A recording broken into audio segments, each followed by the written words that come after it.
It could almost be a human household waking up. Lots of yawning and scratching and fiddling around with hairstyles. In fact, there's hardly chance for a bite of breakfast for these professional entertainers at Drusillas Zoo in Sussex, where today there are some strange visitors.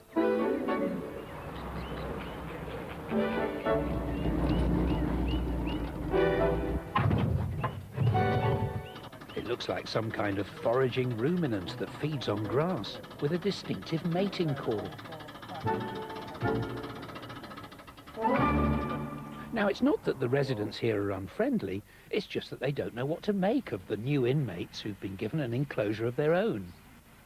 If only animals could read this sign, they'd know they were in for a good day's people watching, as enthusiasts from all over southern England gather for a wonderfully eccentric rally. They're here to show off antique lawnmowers that are a cut above the rest. The basic concept of a roller in front, a cylinder cutter against a cutter blade, and a roller behind hasn't changed since 1830, when Budding first had the idea of using a machine that was used for cutting the nap off cloth to cutting lawns. The humble lawnmower has become a classic vehicle, a grass collector's piece with a grass collector on the front. So you think it's an MP then? Well, I know it's an MP. It's even got the aluminium thing round the... It's not quite the same shape as that. It's the same thing. It's an MP, and it's made by rats. They gather round to enthuse over every nut and bolt and can tell you the history of each model. Yes, I've got one of those on a Mark 7. Yes, yes. Lawnmowers come in some weird and wonderful shapes. The manufacturers would then embellish them with cast iron flourishes while trying to find a competitive cutting edge that would unlock a mass market, and the result, a seductive combination of form and function.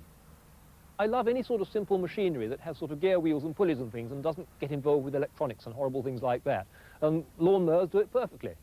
This is a very good example of a Victorian lawnmower. It is the Green Silence Messor, which was in fact the mower which established lawnmowers as a sort of everyday garden tool. This is the sort of machine that people with big lawns buy these days, which, well, it cuts the grass, but so does this one. It's a 6-inch one, which is the smallest size that they made in the old days. This is a Ransom's Anglo-Paris. It's actually dates from 1902, and as you can see, it's still working very well. You've probably heard the term Shanks's pony, and there's the name Shanks's patent, and of course the origin of this word is simply the fact that Shanks in Arbroath invented the pony mower. And the pony mower, you had a horse in front, or the pony, with these leather shoes on to protect the turf, and you had a chap leading the pony, you had another chap at the back controlling the mower, who of course was walking, hence Shanks's pony. This is a 1920s mower that's actually very heavily built. It's all made of cast iron.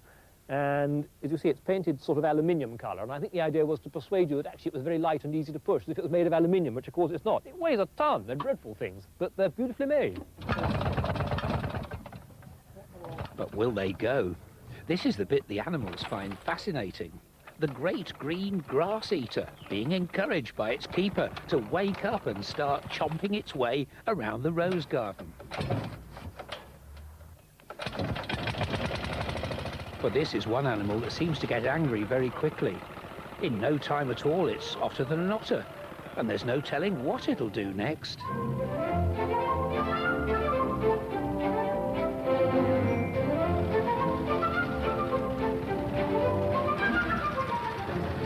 A rutting herbivore, seen here browsing contentedly in its natural habitat, the temperate grasslands of suburban Britain.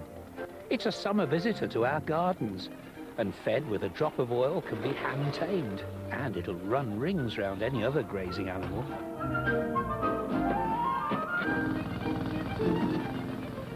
Man's best mechanical friend can be ridden, and at a push it can even be raced, though these old stallions are prone to coughing fits. A lot of other people collect nutty things, but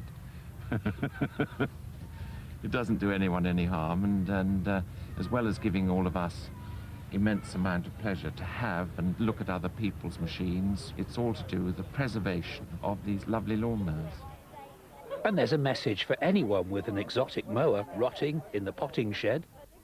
if they sort of find them and they want to throw them away, remember there are nutcases around like us who are dying to get hold of them, so don't. There are a lot of them around. The question is trying to get hold of them. But once we've got them, they're safe, because then they are kept. They might not be restored, but they'll be preserved and they'll be kept under cover and they'll be cherished. One or two of the lawnmowers did try to escape from their enclosure and go on the rampage. And for once at Drusillas Zoo, it was hard to work out who were the spectators and who were the exhibits.